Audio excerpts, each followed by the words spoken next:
Hello दोस्तों, नमस्कार। स्वागत है आपका वर्ल्ड हिस्ट्री के इस चैप्टर में। फ्रांस की क्रांति जो 1889 से 99 तक चलता है। तो पिछले क्लास में हम लोग देखे थे कि अमेरिका की क्रांति कैसे हुआ था, वो बोस्टन टी पार्टी कैसे हुआ था। तो उस चीज को लेकर उस पर उपनिवेश इंग्लैंड वालों का था, तो कैसे समाप्त किया जाता है एक रिवोल्यूशन के द्वारा। ठीक उसी चीज को देखकर फ्रांस वालों ने भी अमेरिका की क्रांति की तरह एक फ्रांस की क्रांति भी इसकी शुरुआत करते हैं। तो चलिए आज के वीडियो में हम लोग यही देखेंगे और डिस्कस करेंगे। चूंकि देखिए मोनार्की शासन था फ्रांस में, एक पहले राजतंत्र था, और वो जो फ्रांस में राजतंत्र था वो बहुत ही निरंकुश था। मतलब बोल सकते एक प्रकार की वो हिटलर की तरह काम करता था, उसकी जो भी प्रशासनिक व्यवस्था थी। तो अभी तक चैनल को सब्सक्राइब नहीं किया तो चैनल को सब्सक्राइब कर लीजिएगा दोस्तों, क्योंकि ये बिल्कुल फ्री है और ये आपके ऊपर डिपेंड करता है कि आप चैनल को कितना सब्सक्राइब करते हैं, कितना सपोर्ट करते हैं, अपना प्यार दिखाते हैं। तो हम लोग आगे बढ़ते हैं। अब फ्रांस में जो निरंकुश राजतंत्र था, राजतंत्र यानी उसको मोनार्की शासन भी बोलते हैं, और यही फ्रांस की क्रांति का प्रेरणा अमेरिका की क्रांति से मिलता है। जैसे कि मैंने पिछले भी वीडियो में भी मैंने बताया था कि कैसे हुआ था। अगर उस वीडियो को नहीं देखे हैं तो मैं पूरे प्लेलिस्ट को डिस्क्रिप्शन बॉक्स में दे देता हूँ, आप उस चीज को पूरा देख लीजिएगा, चेकआउट कर लीजिएगा। देखिए इसको आगे थोड़ा लेता हूँ।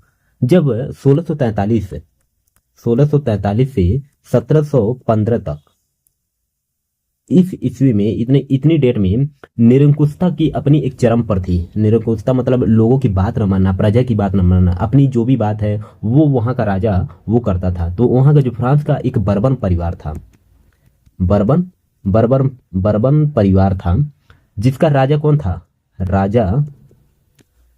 राजा लुई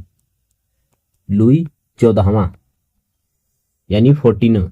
इसका पूरा नाम है क्योंकि ये बर्बन परिवार का 14वां ऐसा राजा था। ये 14 नंबर का ऐसा राजा था कि जो बहुत ही निरंकुश था और एक हिटलर टाइप की इसकी सोच थी।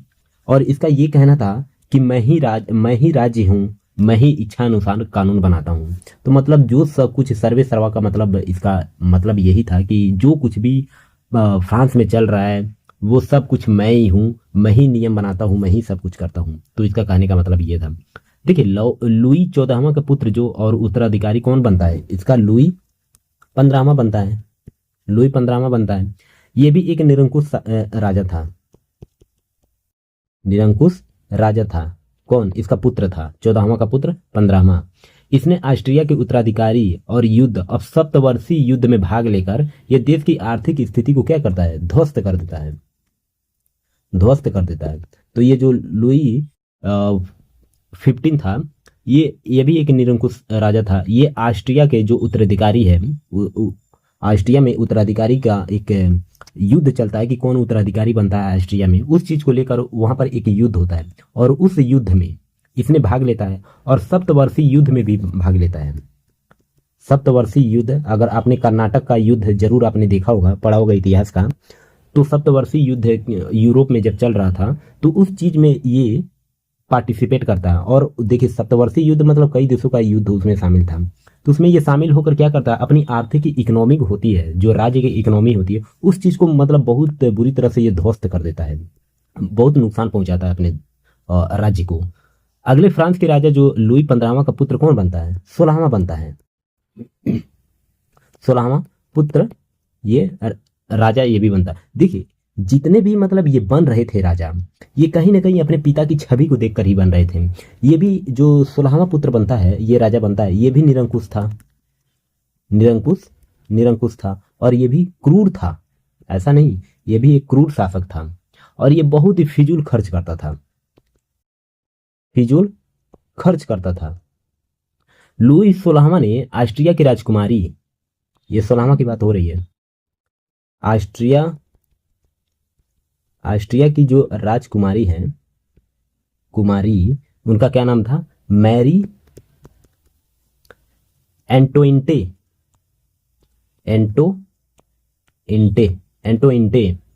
से ये शादी कर लेता है। कौन?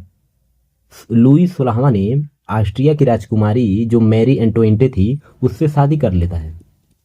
और इसकी पत्नी भी क्या करती है? बहुत फिजूल खर्च करती है, क्योंकि इनको तो कमाना होता नहीं। ये एक राजशाही परिवार था।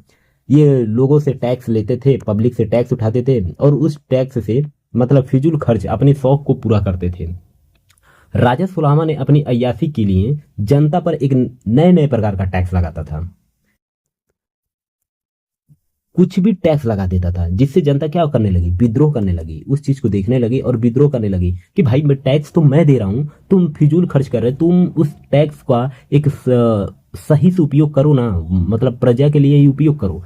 लेकिन उस चीज को प्रजा समझ चुकी थी, पब्लिक समझ चुकी थी और उस चीज के लेकर विद्रोह करना शुरू कर देती है। देखिए फ्रांस जो था ना, 3 वर्गों में बटा हुआ था और इन्हीं वर्ग के लोग टैक्स देते थे। फ्रांस जो था 3 वर्गों में बटा था और इन्हीं 3 वर्गों के लोग ही टैक्स देते थे। वो कौन कौन से वर्ग थे, देखिए, एक क्लर्की था। ये जो 3 स्टेट के थे लोग, जैसे क्लर्की हो गए, ये क्लर्की फर्स्ट हो गया, ये फर्स्ट हो गया, ये सेकेंड हो गया, ये थर्ड हो गया। तो जैसे फर्स्ट की बात करें तो ये क्लर्की हो गया, जैसे इसमें फादर आ जाते थे, ये चर्च के लोग होते थे। सेकेंड नंबर पर नोबिलिटी। नोबिलिटी मतलब ये कौन, ये व्यापार, एक तरफ से एक व्यापारी थे जो राजशाही परिवार की तरफ से, जैसे सेनापति हो गए या कोई राजशाही का लोग हो गया, ये सेकेंड नंबर पर।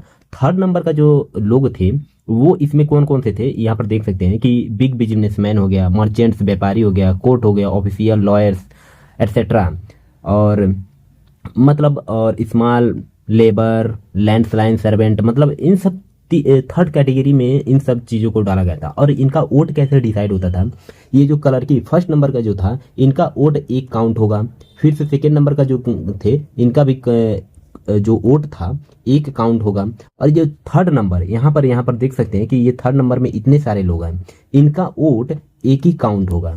तो इस प्रकार मतलब देख सकते हैं कि कितना डिस्क्रिमिनेशन यहाँ पर दिख सकता है कि यहाँ पर इलेक्शन के मामले में। तो फ्रांस में इन सब चीजों को लेकर लोग जो थे बहुत अच्छी तरह समझ चुके थे कि ये जो राजा जो है ये अपने फायदे के लिए क्या क्या कर सकता है।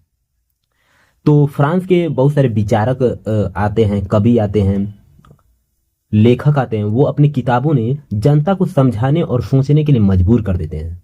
बहुत सारे कवि जो होते थे, कवि हो गए, लेखक हो गए, तो ये अपनी अपनी किताब लिखते थे और वो किताब जो होता था वो जनता को समझाने के लिए, सोचने के लिए उनकी किताबें क्या करती थी, मजबूर कर देती थी और जनता राजा के प्रति आक्रोश से भर जाती थी और विद्रोह करने लगी। जैसे उनकी कुछ किताबें हम लोग देख लेते हैं। कुछ विचारक हैं, जैसे रूसो है, रूसो एक कवि का नाम है, विचारक है। इसका किताब था सोशल कॉन्ट्रैक्ट।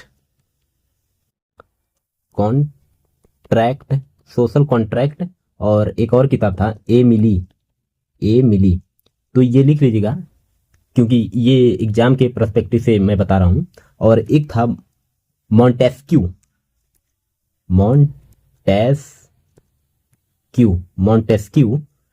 इसका किताब था द स्पिरिट ऑफ लॉज। ठीक है।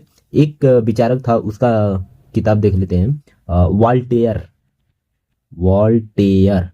Voltaire letters on the English. किताब का नाम है लेटर्स ऑन द इंग्लिश। तो ये किताबों का नाम है, विचारक का नाम है, इधर विचारक का नाम है और इधर किताबों का नाम है। तो ये नोट डाउन कर लीजिएगा। देखिए फ्रांस की जो समाज है 3 वर्गों में बटा हुआ था, जैसे कि मैंने बताया आपको। पहला वर्ग पादरी वर्ग था। इसमें जैसे चर्च के फादर हो गए, पादरी हो गए। फिर से एक था कुलीन वर्ग में जैसे व्यापारी आ गए, व्यापारी हो गए, धनी लोग हो गए। तो इन वर्गों के लोगों को इस कुलीन वर्ग में रखा गया था। और सबसे जो लास्ट है जनसाधारण वर्ग के लोग, इसमें जैसे जनता आ गई, नौकरशाह आ गए। नौकरशाह मतलब जो नौकरी कर रहे हैं राजशाही परिवार के लिए, नौकरशाह, ये जनता हो गई, पब्लिक हो गई, नौकरशाह हो गए। तो ये जनसाधारण वर्ग के लोगों को इसमें रखा गया था। ठीक है। अब फ्रांस के जो संसद था, फ्रांस के संसद को स्टेट जनरल कहा जाता है। स्टेट जनरल, फ्रांस के संसद को स्टेट जनरल कहा जाता है। इसमें 3 सदन था, सदन जो था 3 था। एक सदन पादरी वर्ग का था, देखिए एक सदन जो था पादरी वर्ग के लिए था, जिसमें 308 सदस्य थे, मेंबर थे 308 सदस्य पादरी वर्ग में। और दूसरा सदस्य जो था कुलीन, अभी मैंने बताया वर्गों में कितना बांटा गया है, एक कुलीन वर्ग था जिसमें से 285 मेंबर थे। और जो तीसरा था जनता के लिए, सामान्य जनता के, यहाँ पर सामान्य लिख देता हूँ, सामान्य जनता के लिए, इसमें 621 सदस्य थे। अब देखिए जनता जो है, जनता को सदन स्टेट जनरल में बाईं तरफ रखा जाता था। जो यहां पर बना देता हूं, जनता जो है, मान लीजिए ये सदन है, ठीक है, सदन है, तो जनता जो सदन में यहां पर जो संसद है, संसद को स्टेट जनरल में बाईं तरफ, किसको, जनता का जो सदन है बाईं तरफ रखा जाता था, इधर रखा जाता था। इसमें 621 सदस्य को रखा जाता था। वह लोग सरकार का विरोध करते थे। अब परंपरा ये प्रारंभ हो गई थी कि सरकार का विरोध तो करता था, उसको लेफ्टिस्ट क्या बोलते थे, जो सरकार का विरोध कर रहा है उसको वामपंथी विचारधारा के लोग इसको बोलते थे, वामपंथी दल बोला जाता था। यानी जो सरकार का विरोध कर रहा है उसको वामपंथी लेफ्टिस्ट बोला जाता था। 1789 में राजा ने एक नया टैक्स लगाया। राजा ने क्या, एक नया टैक्स लगाया, साधारण जनता पर लगाने पर यह प्रस्ताव रखे। और ये जो टैक्स था केवल और जनता के लिए ही थी, मतलब जनता वर्ग के जो लोग थे, 3rd नंबर का जो सदन था, केवल उन पर यह टैक्स लगाया गया था। और तीसरे सदन के जो जनसाधारण लोग इस टैक्स का किया कि विरोध करने लगे, क्योंकि भाई अगर केवल समाज में 3 प्रकार के 3 कैटेगरी के लोग रह रहे हैं और केवल उनमें से एक ही लोगों को अगर आप टैक्स लगाते हैं तो विरोध तो होना तो तय था। तो ये विरोध शुरू हो गया, जिस कारण लुई जो 16वां था वो तीसरे सदन को भंग कर देता है। तो सदन तो संसद में चालू रहता है, सदन को क्या कर देता है, ये लुई 16वां राजा जो था ये सदन को भंग कर देता है। और तीसरे सदन के लोग नाराज होकर टेनिस कोर्ट मैदान में शपथ लेने के लिए पहुंच जाते हैं। तो तीसरे सदस्य के जो लोग थे, 3rd नंबर के जो कैटेगरी के लोग थे, जनता हो गई, नौकरशाह हो गए, तो ये मतलब विरोध करते हुए नाराज हो गए थे ये लुई 16वां से, क्योंकि इसने टैक्स लगाया था। तो और ये नाराज होकर टेनिस कोर्ट मैदान में शपथ लेने के लिए पहुंच जाते हैं। और शपथ क्या होता है देखते हैं। ये पहुंचकर वहां पर शपथ लिया कि वे राजा 16वां के, ये राजा 16वां के शासन का अंत करेंगे। शपथ ये लेते हैं कि राजा 16वां का जो शासन है उसका अंत करेंगे। ठीक है। फ्रांस की क्रांति में पूरे क्रांतिकारी 2 भागों में बट गए थे। अब ये जो फ्रांस रेवोल्यूशन जब चालू हुआ तो इसमें क्रांतिकारी 2 भागों में बट जाते हैं। कौन कौन से, जैकोबियन एक था, जैकोबियन और दूसरा था जीरोदिस्ट। देखिए जैकोबियन क्या था, ये बहुसंख्यक और हिंसक थे। इसमें बहुत सारे लोग थे और वो हिंसक भी थे। इसमें जीरोदिस्ट में क्या थे, अल्पसंख्यक थे, लोग इसमें कम थे, लेकिन इसमें अहिंसक थे। मतलब ये हिंसक नहीं थे, मार काट पर ये उतारू नहीं थे। केवल जैकोबियन के लोग ही मार काट करने के लिए ये तैयार थे। जैसे मैसूर का टीपू सुल्तान जैकोबियन का सदस्य था।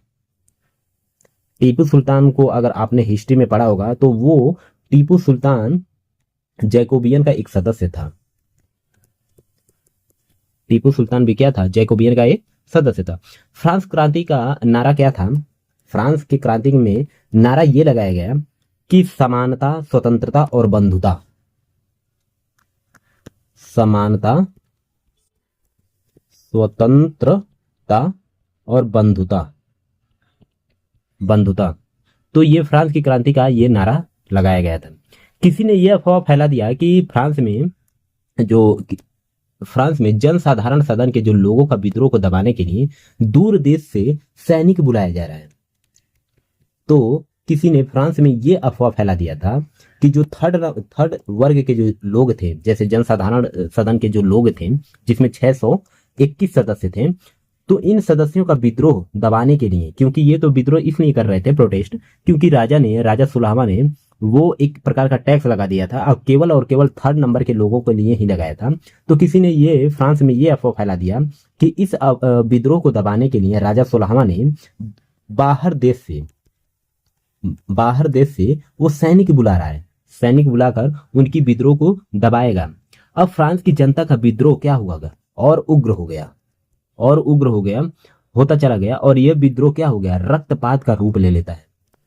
रक्तपात मतलब खून खराबा, मार काट करने का ये सिलसिला यहाँ पर शुरू हो जाता। और यह रक्तपात का जो शुरुआत था, लोगों ने 14 जुलाई 1789 को ये वास्तिल दुर्ग, एक किले का नाम था वास्तिल दुर्ग जो जेल था, इनको तोड़कर शुरुआत होता है। तो लोगों ने वास्तिल दुर्ग जो जेल था इसको तोड़कर इस रिवॉल्यूशन को आगे बढ़ाते हैं, इस रिवॉल्यूशन यानी क्रांति को आगे बढ़ाते हैं। और यह विद्रोह 18 जुलाई 1815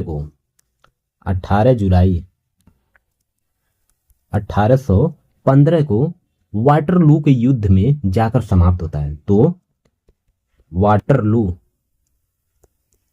का युद्ध एक युद्ध होता है जिसको वाटरलू का युद्ध बोलते हैं। ये 1815 में जाकर ये युद्ध क्या होता है, विद्रोह इनका क्या होता है, समाप्त होता है। वाटरलू का मैदान बेल्जियम में है। तो वाटरलू का मैदान कहां पर है, बेल्जियम में, जिसे बेल्जियम को क्या बोला जाता है, यूरोप का अखाड़ा बोला जाता है। ये लिख लीजिएगा, यूरोप का अखाड़ा किसको बोला जाता है, बेल्जियम का वाटरलू का मैदान को बोला जाता है। ठीक है। अब एक टॉपिक आता है फ्रांस की क्रांति में, ये बहुत इंपॉर्टेंट है, चुड़ैलों का धावा। ये चुड़ैलों का धावा ये है क्या, चुड़ैलों का धावा, ये चुड़ैलों का धावा ये है क्या। देखिए 5 अक्टूबर 1789 को 10,000 से भी लोग 10,000 से भी अधिक महिलाएं, केवल और केवल महिलाएं पेरिस के वायसराय महल की ओर कूच कर देती है, यानी चल देती हैं। जो पेरिस की वायसराय है, पेरिस की वायसराय महल जो है, 10,000 से भी ज्यादा महिलाएं पेरिस की वायसराय महल की ओर चल देती हैं, यानी कूच कर देती हैं, चलती हैं, ये महल की तरफ चल देती हैं। और इसी घटना को, यानी 10,000 से ज्यादा अगर महिलाएं रहेंगी तो एक प्रकार की कहीं ना कहीं तो ये घटना इवेंट ही बोला जाएगा, ये इंसिडेंट ही बोला जाएगा। तो इसी इंसिडेंट को चुड़ैलों का धावा बोला जाता है। देखिए केवल और केवल ये इतिहास में ऐसा ये हेडिंग है कि चुड़ैलों का धावा किसको बोला जाता है। जब 5 अक्टूबर 1789 को 10,000 से भी ज्यादा महिलाएं पेरिस की वायसराय महल की ओर चल देती हैं, तो ये चलने की जो प्रक्रिया होती है, इनकी जो क्रांति होती है महिलाओं की, तो कूच करना ही, महल की तरफ कूच करना ही इनको चुड़ैलों का धावा बोला जाता है। तो आई होप कि ये फ्रांस की क्रांति आप समझ गए होंगे। ज्यादा फ्रांस की क्रांति में कुछ था नहीं, बस लोगों पर ये एक प्रकार का निरंकुश जो राजा था सुलामा, वो एक प्रकार का टैक्स लगाता था और उस टैक्स से परेशान होकर लोग क्या करिए, एक रिवोल्यूशन चालू करते हैं, क्रांति चालू करते हैं। और ये क्रांति किसको देखकर चालू होता है, ये अमेरिका की क्रांति को देखकर शुरू होता है। तो उम्मीद करता हूँ कि ये हिस्ट्री का क्लास आपको पसंद आया होगा। अगर पसंद आता है तो चैनल को सब्सक्राइब कर लीजिएगा और वीडियो को लाइक करके अपने दोस्तों के पास शेयर भी कर सकते हैं, ये आपके ऊपर डिपेंड करता है। तो आई होप कि अभी तक तो कर ही दिए होंगे। चलिए मिलते हैं नेक्स्ट लेक्चर में, और अगला जो चैप्टर होगा हम लोग का वो है रूस की क्रांति। तो रूस की क्रांति भी बहुत बड़ा नहीं है, ये वर्ल्ड हिस्ट्री बहुत छोटा है। धीरे धीरे एक एक टॉपिक को अगर पकड़ कर चलेंगे तो आप इस चीज को, पूरी वर्ल्ड हिस्ट्री को कवर कर सकते हैं बहुत ही आराम से और आसानी से समझ जाएंगे, ज्यादा याद करने की भी जरूरत नहीं होगी। तो चलिए मिलते हैं रूस की क्रांति में, उसके बाद प्रथम विश्व युद्ध को हम लोग देखेंगे। तो तब तक के लिए जय हिंद, जय भारत।